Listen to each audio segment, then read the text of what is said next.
Marysville! Man, this feels good. I haven't had protesters in a really long time. Actually, after I'm done shaking every hand here, I'm gonna go talk to them.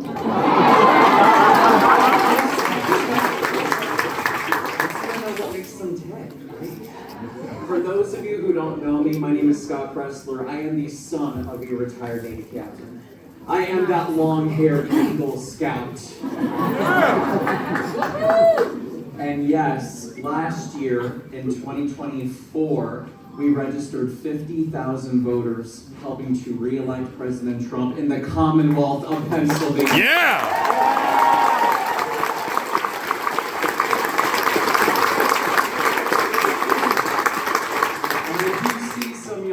Here, so I do want to share briefly a little about my story and how I got started, and ultimately how I hope that every single one of you will realize if every one of our 330 million Americans became activists, we could transform positively our country overnight, and that ultimately we have the power to do so. So I was working as a dog walker in 2012. And I was at an elementary school, and then President Obama got reelected that year.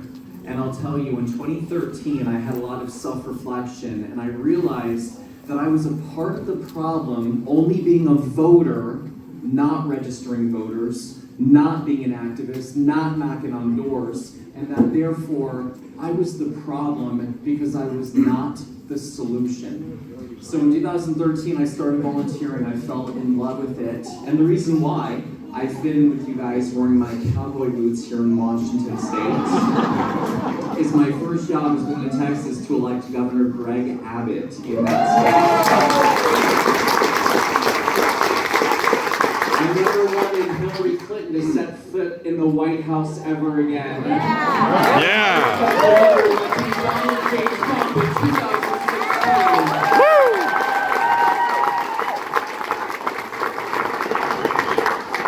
And he changed my life. He started talking about the city of Baltimore, Maryland. And he used some very choice words talking about the city. And again, in 2019, I was reminded of the way that I felt about myself, seeing people talk about the problem of trash, seeing them post pictures and videos, but nobody was offering a hand up to help the citizens of the state and city. And I said, okay, I'm going to Baltimore, I'm gonna go pick up trash. It went viral. Everyone across the country wanted to help, and I was like, uh-oh.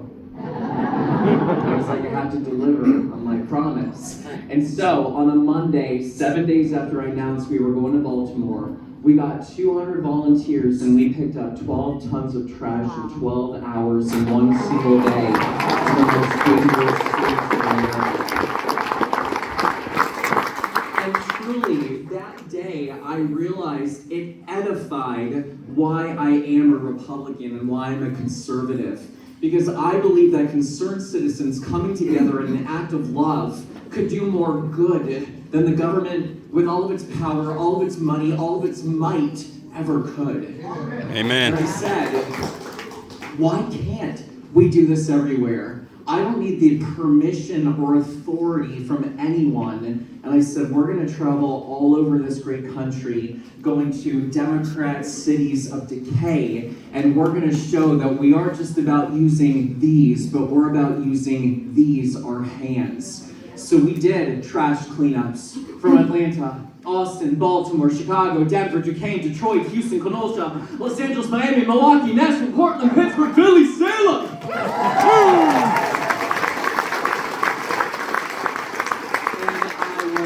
Protested on the streets of San Francisco, California for daring to pick up trash.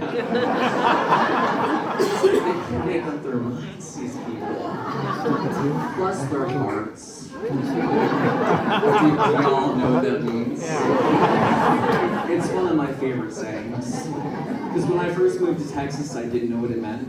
And so it got real hot, and I'm talking to all my new friends. I'm like, guys, I'm sweltering. They'd all kind of cock their head, look at me, and say, bless your heart. I called up my mom. I was so excited. I was like, Mom, I love Texas.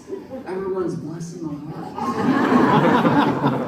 Come to find out, it's a real nice Midwestern way of saying you're dumb as hell.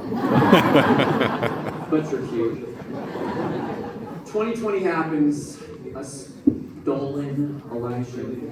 Yeah. Election taken from us, we the people. Now, ultimately, in hindsight, and I know I say this in a very macabre fashion, I'm kind of glad it happened because it set us up to have RFK Jr. as our Secretary of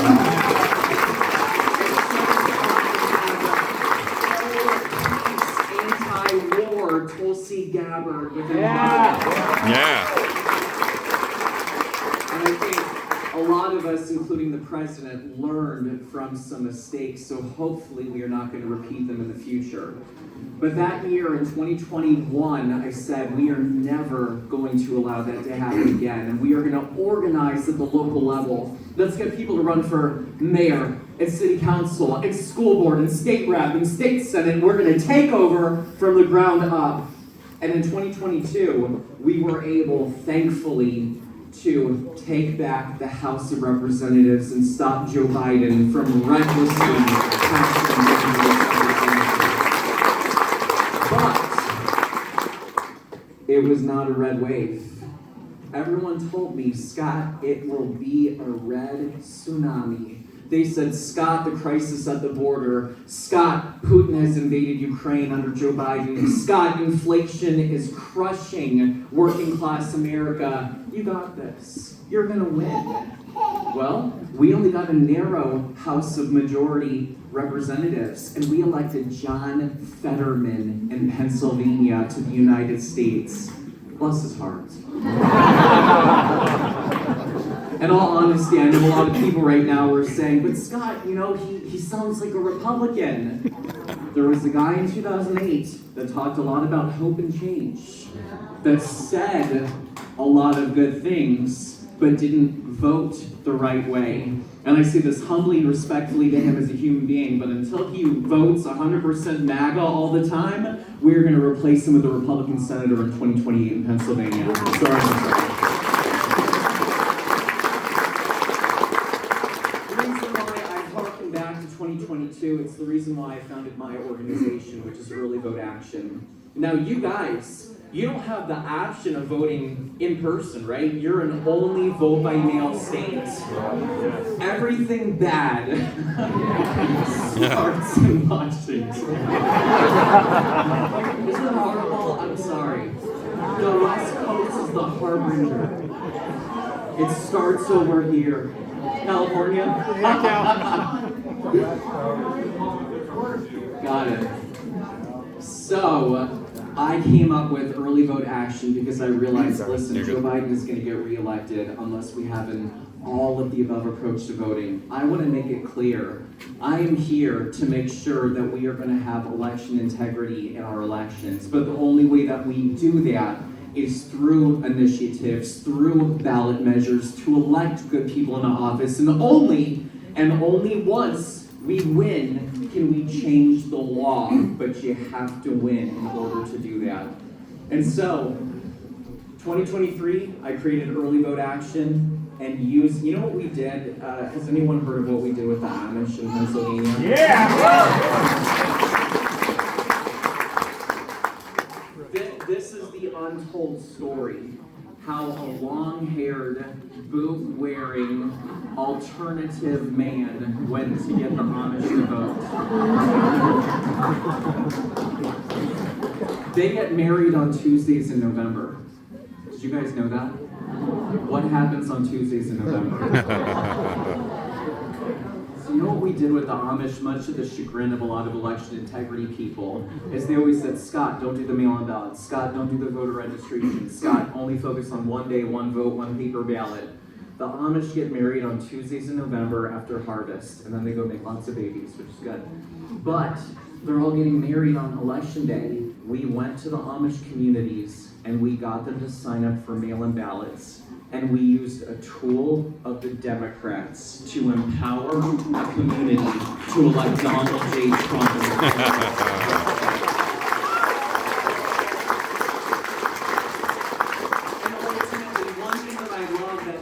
Trump has done for our party and done for our country is he has taught us how to fight. And I say peacefully fight, of course. We fight with ballots, not bullets. We are not the left, we are not the Democrat Party. But furthermore, I say, especially to these people outside, to every Republican in this room, I am tired of being the nice guy. I am tired of... Yeah! I am tired of allowing the left in Seattle to control your whole state. The MO going forward of our party, if we want to take back our country, is we are going to fight fire with a gosh darn flamethrower.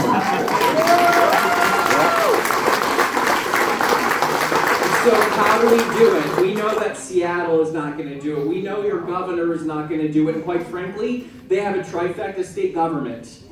Here's the reason why I'm here. I started doing research after 2024, going, okay, well, unless they're going to nuke the filibuster, Congress is not going to be able to pass the SAFE Act. It's not going to be able to pass legislation to perform election integrity. How do we do it? How do we have people power this movement? 26 states allow for ballot initiatives, either doing a referendum or a state statute or a constitutional amendment. And your state, they allow for the initiatives. So, thank you to your chairman/representative. Can we give a shout out to just Jim Walsh again? Yeah!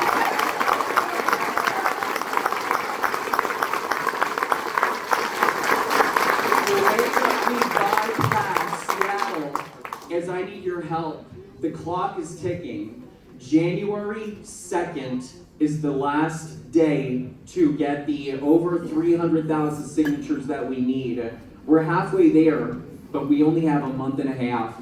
So to every single one of you that goes, Scott, I want one day, I want one vote, I want paper ballot, I want election integrity, I really need you to not only sign the petition today, but I need you to take one of the blank petition forms with you. It has spaces for 20 signatures.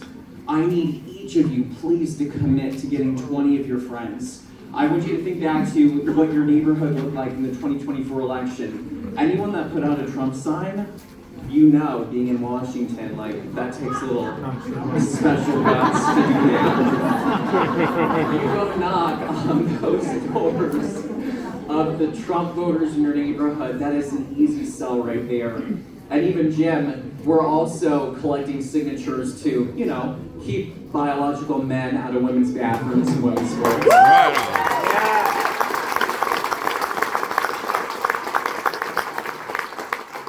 And although I am pretty, I know that I'm a biological man. And a man is a provider and a protector. And the quote-unquote men of this state of Washington have failed women, and they've failed our girls. Amen.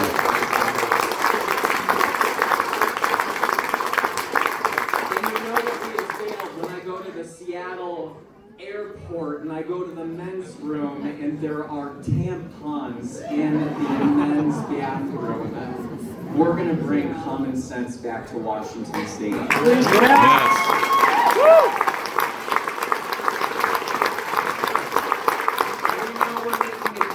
When there are protesters here, so just now, Yeah. thank you for being here and taking this Sunday to be out here. But again, January 2nd, those people, the people protesting election integrity, voter ID, they would love nothing more for this to fail.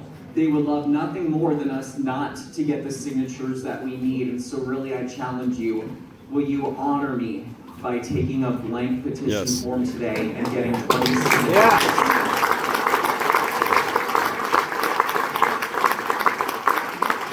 Here's the grand design. Why am I here in Washington? To make it great again. Whoever said that, I love him.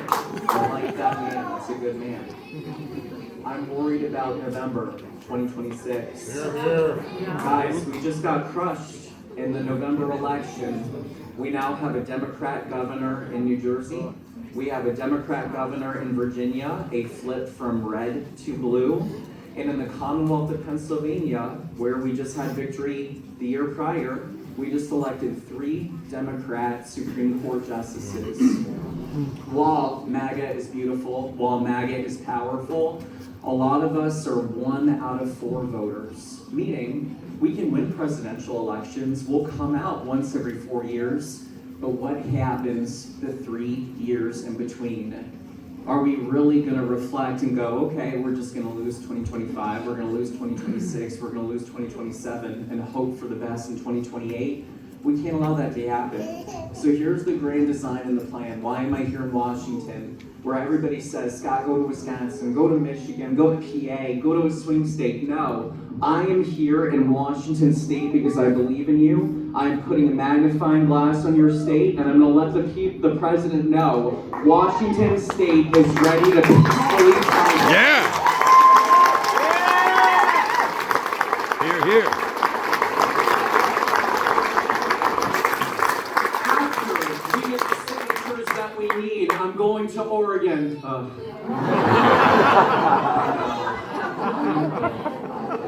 And we are working on a petition to end automatic vote by mail in the state of Oregon. Then,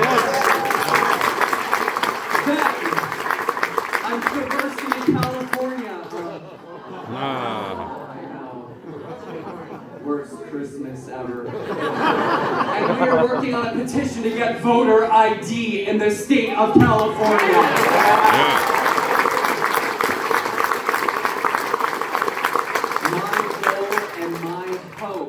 Is by empowering the people to understand that it is you who are the masters of your destiny. We collect these signatures, we provide the people an election integrity component on the ballot going into 2026, and that will drive voter turnout, which will help flip seats in the House of Representatives from blue to red, and ultimately protect President Trump, his ability to not be impeached, and his ability to be a 4-year president, not a 2-year president. That is my intent.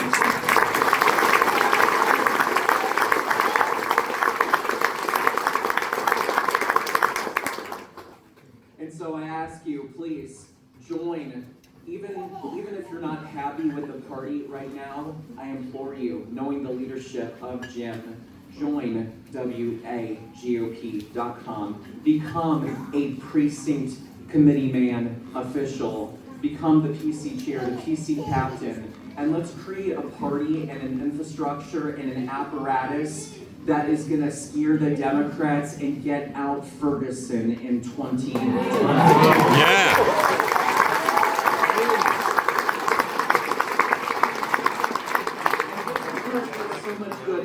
And excitement, and you can just feel the vitality in this room. With your permission, Matt, our beautiful executive director, can we do some questions from the audience? Is that okay? Like whatever you guys want. I feel the energy. I feel the passion. So if we have a second mic, can I give it to someone? Come on. Okay, can you run it? Maybe. Scott, it's a bucket list to meet you. I've been following you, so thank you for coming. Thank you. I'm a little bit confused about, I've heard the avenue to proof of citizenship has some glitches. Are you aware of the glitches that some true conservatives are concerned about? Either you, Mike, or Scott, that some people were pausing about it, and I wanted to come. I was on the fence about it, and I was wondering if you helped educate me more about it, then I could be bolder in getting my friends who are kind of pausing about it, get them over the hump. Well, tell me what you're hearing. I'll admit I'm a little bit of a neophyte when it comes to Washington State, but maybe Matt might have more of that insider baseball that I'm not aware of. But tell me some of your concerns. I think it was a two-pronged approach, and I'm not expert on explaining it, but I think the first is the voter tabulations, and until we correct that, it doesn't matter how passionate we are, there's a problem with the voter tabulations, that's only one. Sure. But the other glitch, and I'm not sure how accurate this is, was the avenue in which we're sending through that initiative. It sounds like it might be going on the wrong route or to the wrong person, I'm not sure. Thank you for your question. So I can talk about the initiative itself. The initiative is an initiative to the legislature, which, let's just be honest, the Dems are not going to pass it in next year's session come January. It will just sit there, probably won't even get a hearing, and then it'll go to a ballot next November for you to vote on. Now, if somehow the Democrats actually vote on this, it'll be a miracle. I don't actually think that they will, but I do think it'll be on the ballot come next November. The other question. Sure, well, let me edify why we're doing this for a second. So A, just to be clear, we're doing this to bypass Seattle and your legislature. They are not gonna act on anything having to do with election integrity. That's why this is people power to do the 26 states with citizen initiative petitions to do it this way. This is our final option. This is our plan Z. That's why we're doing this, because Seattle hasn't acted. Now, when it comes to, I understand some people are going to say, Scott, how do you vote your way out of a corrupt system? Well, I will say, Donald J. Trump won the popular vote in 2024. You guys, I think that should get some rounds.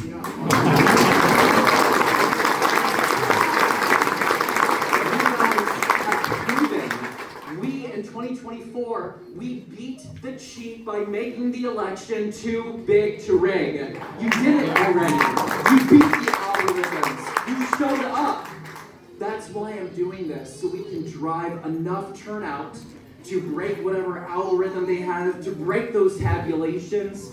Our main problem in 2024 was allowing people the authority to know that we could win, because we all suffered through 2020. We all knew what happened to us and we didn't want it to happen again. We've proven we can do it. Now, what's our biggest problem?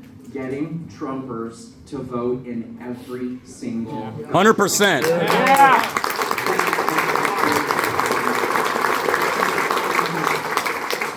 So thank you, and when we're done, bucket list, I'm gonna fulfill that. I can't wait to take a photo with you. All right, Scott, we got one back here. Yes. 2 questions. If we get this initiative passed, what are the steps taken then to follow through with the initiative, to get people to show citizenship and follow through?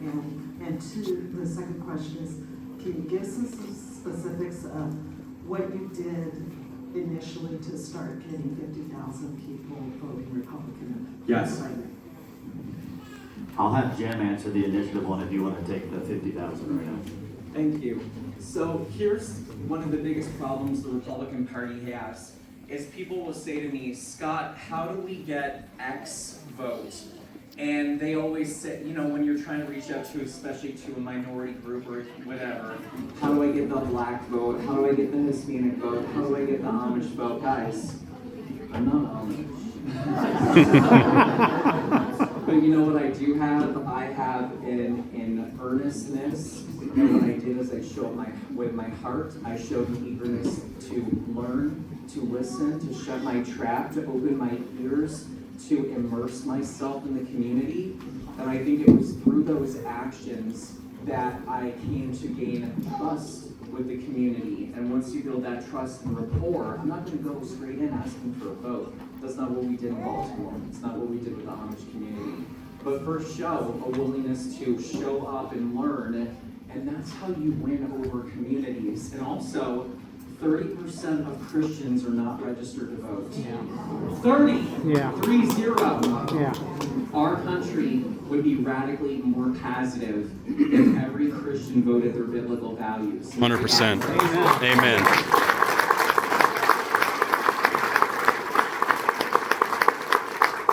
30% of hunters in Pennsylvania are not registered to vote. Yeah. 40% of Wisconsin hunters are not registered to vote. 250,000 gun owners in New Jersey are not registered to vote. Guys, there are more Republicans and conservatives in America than Democrats. Democrats are just better about galvanizing their base. That's why I'm not saying change our moral compass, I'm not saying change our principles or values, but use the tactics of the left in order to mobilize and get Republicans to vote. That is what I'm trying to accomplish here. And so, back to your question, the one that asked me about the 50,000, meeting voters where they are. And when you guys take your petitions, go to your gun shop. Say, hey, can I have permission to be inside or outside of your establishment collecting signatures to get voter ID on the ballot? Take it to church. Go to Home Depot. And yeah, and women, if you're single, Home Depot is a great place to meet. I'm serious. If you want good toxic masculinity, go to a gun show. They're all bearded, they're all tatted, they're all muscular. Ladies, we're gonna have a great time. Okay, we're ready for Jen.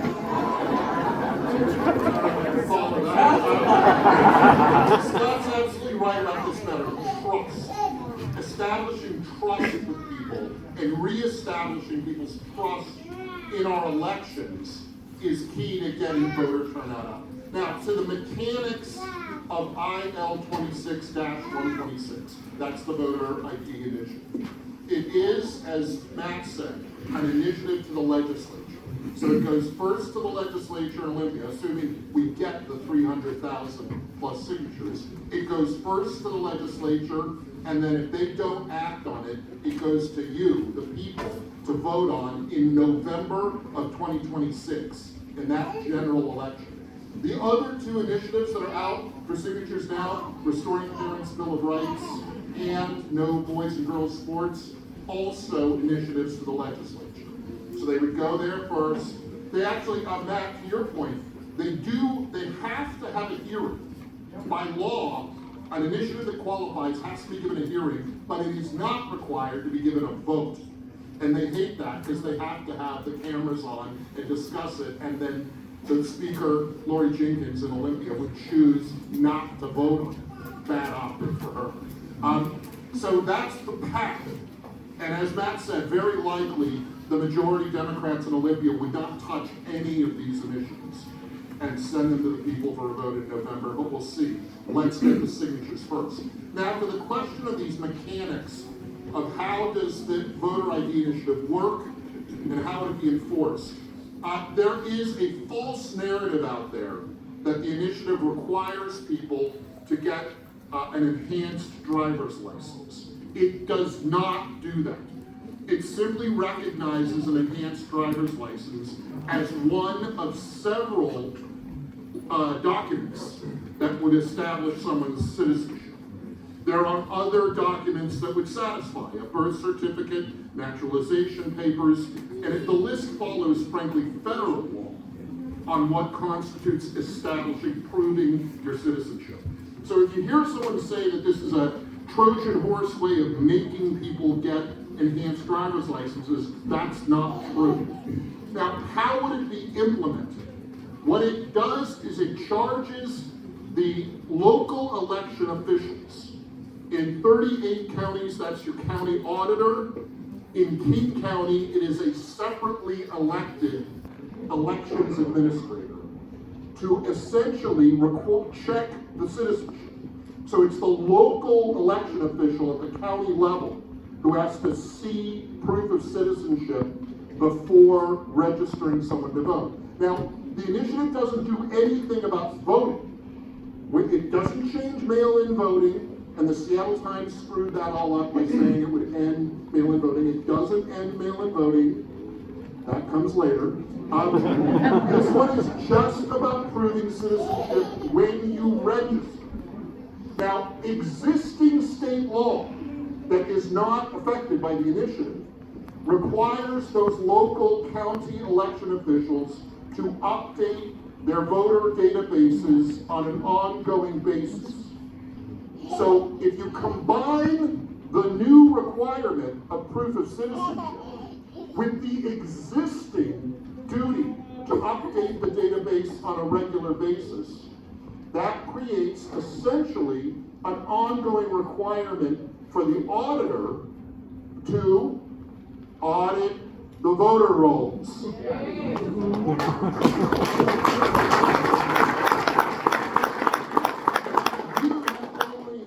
You, a voter, only has to prove citizenship once. But the auditor has to be checking for citizenship, whether it's been proved by voters on the database on an ongoing basis. Again, that's not the initiative, that's existing state law says. So what the initiative does really is it puts teeth in the existing state law about checking identity of registered voters. This accomplishes some things we want accomplished. It effectively cleans up the databases with teeth, with a mechanism for actually removing people who are dead or are not citizens or have moved away off the database. Because you've got to prove you're a citizen at least one time. It will affect primarily new registered voters, but at some point in a 2-year cycle after the initiative passes into law, if it does, you will have to prove that you are a citizen of the United States, and do it by providing any one of several documents that show that you are a citizen. As I said, it could be a birth certificate, it could be a passport. The initiative describes the documents that will work. I would say that the process would be very similar to how getting a driver's license used to be, or how getting a passport is today. It's analogous to that. Yes, it does put some onus on people to prove they're citizens, but I don't think it's an undue burden, although the people outside in costumes might say different. So the mechanics combine a new requirement for proving you're a citizen with existing state law that says the local officials have to be updating on a regular, ongoing basis.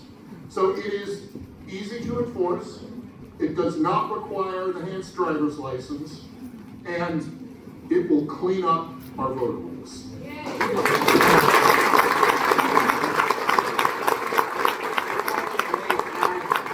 And then we'll come to you, is ultimately, guys, realize at the center of this, what Jim and what we're trying to do is by pushing this initiative, most importantly, we want the people to know that we hear you. This is one of the most important issues that conservatives care about, is the integrity of our elections.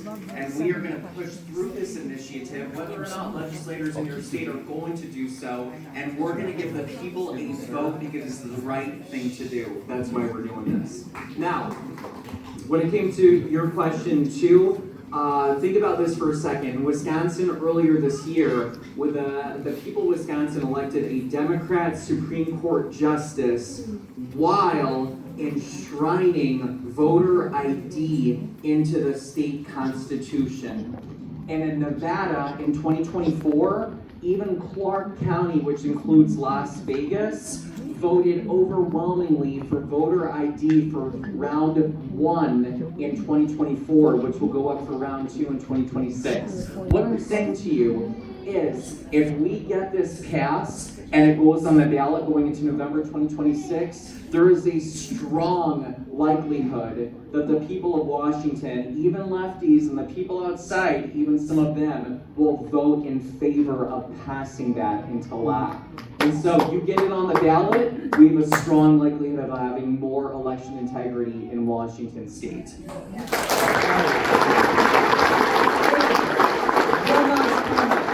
I make you a promise, and I have witnesses, all y'all. You get this passed and get it on the ballot in November 2026, I promise right here and now that I will come back to Washington, and we will also do an initiative to rid this state of automatic vote by mail.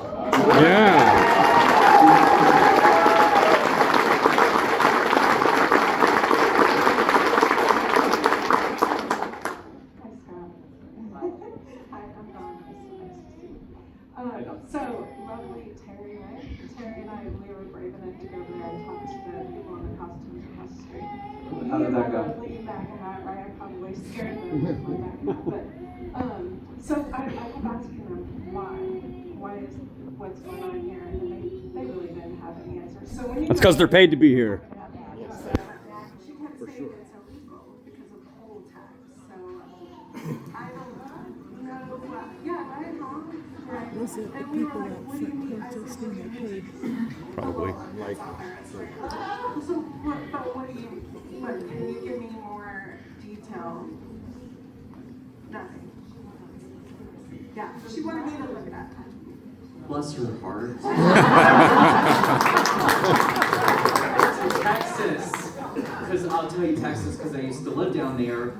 Voter ID is a requirement in the beautiful state of Texas. And even in Virginia, the Commonwealth of Virginia, they give free voter IDs to anyone that needs them to fulfill those requirements, which are free by the state or the Commonwealth. So no, that completely negates any argument of there being a tax because it's provided in most cases by the state. And considering this is Washington State where everything is free, they'll probably have that too. But Liz, how about when we're done and I shake every hand, I'll go back with you and we'll go around and say hi again.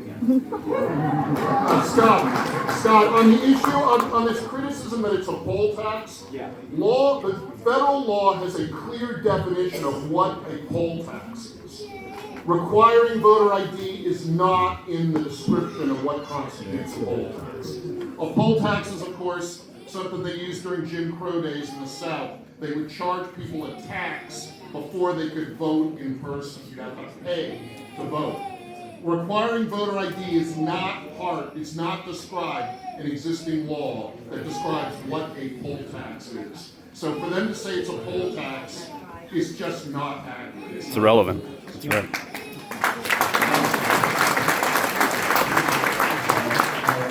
Hi, Scott, longtime listener, first time caller. I've been working in politics since like 2020. We have a lot of passionate patriots in a very blue state, and you've been to a lot of other blue states with a lot of people that look just like this, I'm sure. So what have you seen that's been the most effective in convincing independent and swing voters? Because as much as we love our Republicans here, we can't win without independents and swing voters. So what have you seen, whether it's like an economic issue, cultural, what has been the most effective to get those people to at least in that election vote with us? Well, that's hard to say this year, so let's talk first about 2024 for a second and why I think we won the popular vote that year, but it didn't necessarily translate to 2025. So let's get into that for a second. Great question, David. And also, I think you had a big victory in Sonoma. Yes, you won the mayor.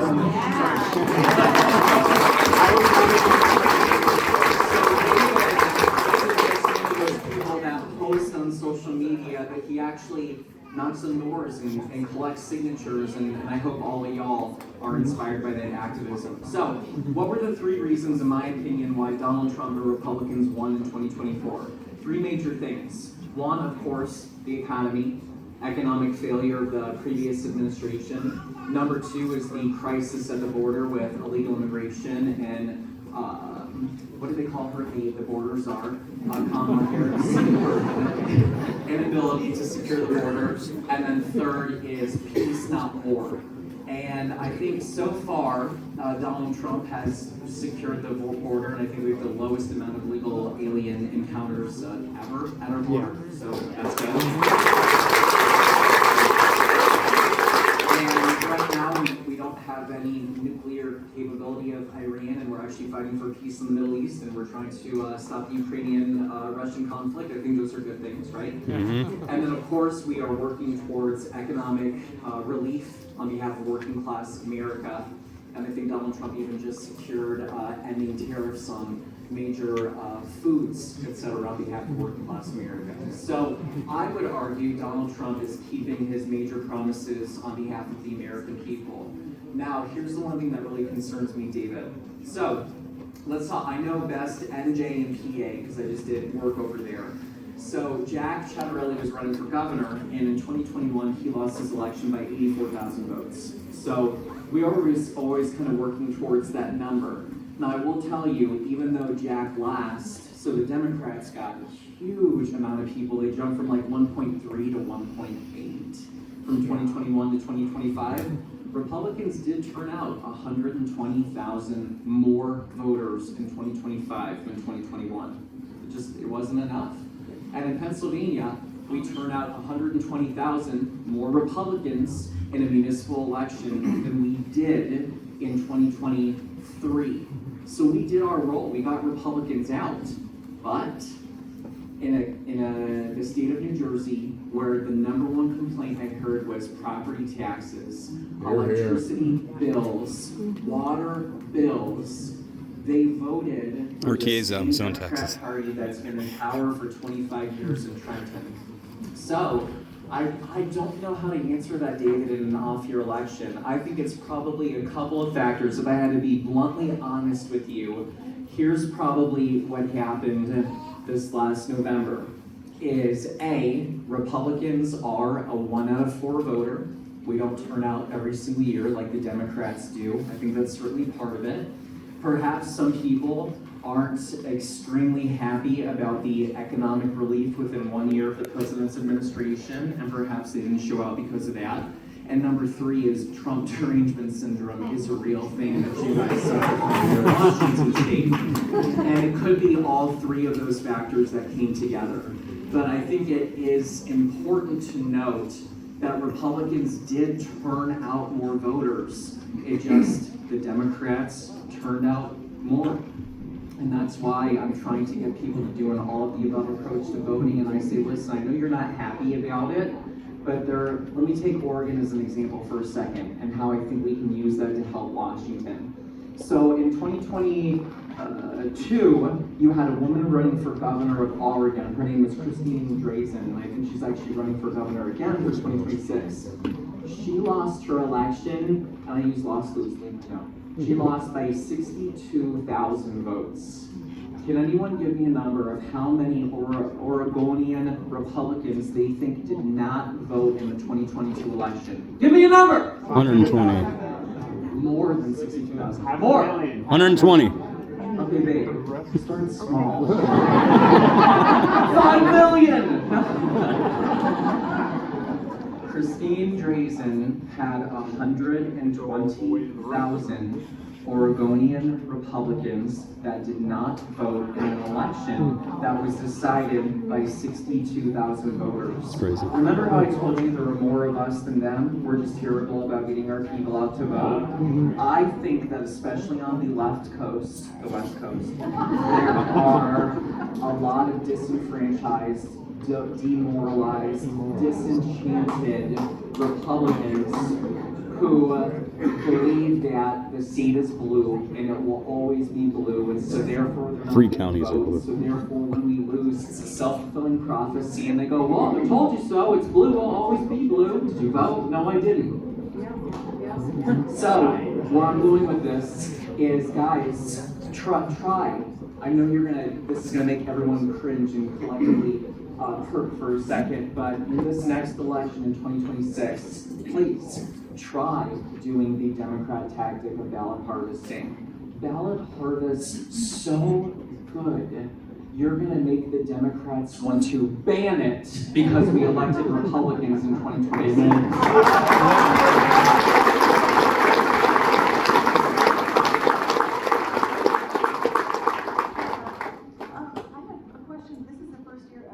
I've been a local resident within 30 miles my whole life, and it's the first year I did not get a ballot, yet the only Democrat in my household did.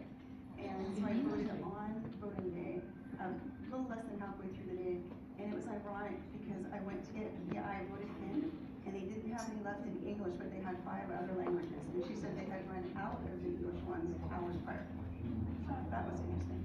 Welcome to Washington. Matt, what is the mechanic that if somebody doesn't get their ballot in the state of Washington, tell me what that process is. Again, I'm ignorant of Washington. Yeah, so if you go to votewa.gov, if you don't have your ballot, you can go to votewa.gov, log in with your first, your last name, and your birthday, and you can click print a replacement ballot right at home. Yeah, many of you Many of you are going, what? Yes, I've had a printer in my car, and I do it for people at doors all the time. So, literally, this is what you do, is you go there and do print replacement ballot, you get it, you put it, and people go, well, do I put it in a different envelope? Nope, just put it in an envelope, seal it up with your signature, then there's a sheet that'll be in there, seal it up, and take it to the auditor's office, and it'll be good to go as an official ballot. Gonna get a travel printer. I think Beat the left at their own game now. this gentleman. Yeah. Can I actually address a previous question? Yeah. Okay, so someone asked about independence. I'm a libertarian. I'm here. A lot of that is because Thank you. he was willing to come to our house and talk to us. Local politicians need to do that. If you want to win us, you have to come and meet us on the things we care about. We share some of your values. Bring them up to us. And that's also how you got the Amish, was you found out something they cared about, that you cared about, and you talked to them. Yes. Democrats ignore us. They don't want us there. They call us back, they call us all sorts of names, they call us fascists and Nazis. We're libertarians, how are we not? Welcome to the club. Talk to us. They ignore us. Don't do the same. What we need votes. Can we thank this little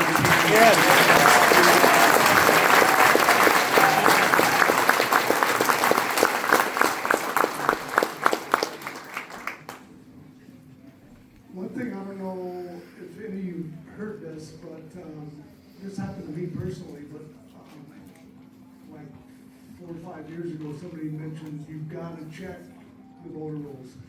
What they've done, when they reset, like if you're Republican in this state, they either deleted you, you had to call them and re-up, and it's, what do you mean I'm not a voter or not registered to vote? That is one thing, but you've got to go on there, and what they've done many times, when I found this out, I checked, and sure as heck, they had a D next to me, registered as a Democrat, and I'm not. And so I put that word out amongst a bunch of friends, and found darn near half of my friends have been Republicans their whole life, and this state is flipping in there. You've got to each individually check your voter status in the computer. And I'm telling you, they're trying every trick in the book. Along like, I can't remember which state, but just in this previous election with the see-through, envelopes on the Republicans. California. They just toss them out, yeah. And on the flip side, how do we know any of this stuff that we're having initiatives on that, hopefully we get to vote on next year, are even how do we know they're not gonna end up in a U.S. Postal Service van parked in the backwoods loaded with duffel bags of Republican votes and stuff, even on these initiatives here? Because we're not going to be taking black pills anymore. I would say I understand your hesitation, and to anyone that's saying, well, number one, again, we're doing this because it's the right thing to do. And when I was just with James O'Keefe, a man of integrity and honor. And listening to all these stories of whistleblowers who saw something happening within our government that shouldn't be happening, and gosh, they have put their lives on the line, and the government is currently suing many of them for speaking out. And honestly, that's how I feel right now. Yes, November was awful, and I'm still reeling from that. But I simply refuse to stop. And I simply refuse to see terrible things happen. And I'm not going to sit back and roll over and not take action. I refuse. Persist. Can we just give a shout out to the DOJ for a second? Do you know what the DOJ did in this New Jersey election? They sent monitors to California to monitor their election, as well as New Jersey. And so I will say that this new Department of Justice, and this is neither red nor blue, one vote, one lawful vote for every eligible American citizen. I hope that the DOJ is going to get more involved in the 2026 election, and if any past behavior is indicative of future behavior, I would say that if they had an interest in 2025, hopefully you'll see that DOJ interest in the 2026 midterm elections as well. Let's do one more, and then I want to meet everybody and shake every hand and take a photo. So I'm not leaving. I am not leaving. I did sign all the initiatives, but Thank you. that's not why I'm here. I want to learn where I can volunteer, where we can make change that we come to the Olympia initiative. Thank you.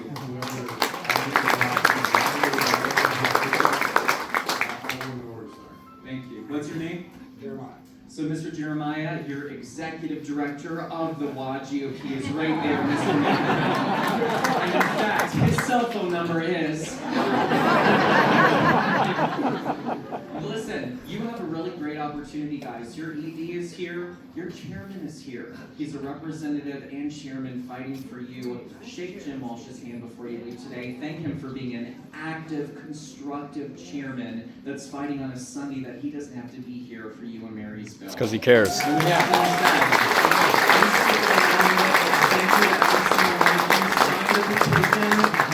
said, take a blank page with you. And I make a promise. You get this on the ballot for November 2026. I will come back and I will help you end the automatic vote by mail in Washington. Make Washington great again!